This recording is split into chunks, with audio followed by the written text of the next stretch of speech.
Hello बच्चों। तो चलिए अपना प्रश्न करते हैं, ट्रांसफार्मर में ऊर्जा कितने प्रकार का होता है समझाइए। तो चलिए प्रश्न के लिए मुख्य उदाहरण पर चर्चा करते हैं। यहाँ पर अपन को एक चित्र दिया गया है ट्रांसफार्मर का।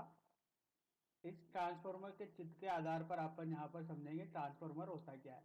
तो सबसे पहले देखते हैं ट्रांसफार्मर होता क्या है। तो ट्रांसफार्मर एक ऐसी युक्ति होती है जो कि आवृत्ति में बिना परिवर्तन किए विभव के मान को या धारा के मान को बढ़ा या घटा सकती है। ठीक है। इसका जो सिद्धांत होता है, वो सिद्धांत जो दिया जाता है वो दिया जाता है विद्युत चुंबकीय प्रेरण के सिद्धांत पर। विद्युत चुंबकीय प्रेरण के सिद्धांत के आधार पर इसका सिद्धांत दिया जाता है। देखिए क्या होता है, इसमें दो कुंडली होती है। ये तो इसकी होती है प्राथमिक कुंडली, होती है द्वितीयक कुंडली। ठीक है। इसमें अपन को जोन सा ट्रांसफार्मर यूज करना है, जैसे कि अपने दो प्रकार के ट्रांसफर होते हैं, एक ऊंचाई ट्रांसफॉर्मर और दूसरा होता है अपचाई ट्रांसफॉर्मर।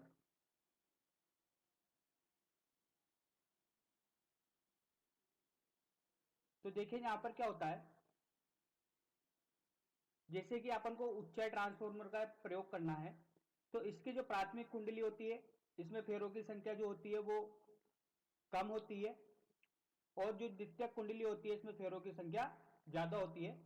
और ये एक क्रोड से जुड़ा होता है, ये क्रोड बना होता है जो कि लोहे का होता है। ठीक है। अब देखिए इसके सिद्धांत की अगर अपन बात करें, तो जैसे कि प्राथमिक कुंडली में मैंने यहां पर विभव प्रदान किया। ठीक है। ये विभव प्राथमिक कुंडली में होगा। ठीक है। अब इस कुंडली से बद्ध फ्लक्स में परिवर्तन होगा। अब जैसे फ्लक्स में परिवर्तन होगा, तो फ्लक्स परिवर्तन की वजह से यहां पर एक विद्युत वाहक बल उत्पन्न होगा। ठीक है। और यहां पर एक प्रेरित विद्युत धारा आएगी। ठीक है। तो एक बदलता हुआ फ्लक्स किसको जन्म देता है? प्रेरित विद्युत धारा को और विद्युत वाहक बल को। तो यहां पर अपन को क्या मिलेगा? निर्गत विद्युत वाहक बल मिलेगा, जो कि कैसा होगा? प्रत्यावर्ती प्रकार का होगा। अब जब यहां पर अपन की जो धारा प्रेरित हुई है, ठीक है, उसकी वजह से यहां पर एक धारा आएगी जिसे अपन बोलते हैं भंवर धारा, जो कि किसके रूप में होती है? चक्र के रूप में होती है, इसके आसपास चारों तरफ। ठीक है। जिसकी वजह से यहाँ पर क्या होती है? ऊर्जा की हानि होती है। तो यहाँ पर ट्रांसफॉर्मर में कई प्रकार के ऊर्जा हास होती है। ठीक है। तो यहाँ पर अपन ने समझा ट्रांसफॉर्मर क्या होता है और ये किस सिद्धांत पर कार्य करता है। तो चलिए अब प्रश्न के मुख्य हल पे चलते हैं और देखते हैं इसमें कौन कौन से हास होते हैं। तो सामान्यतः इसमें जो होते हैं वो दो हास होते हैं। एक तो ताम हानि होती है।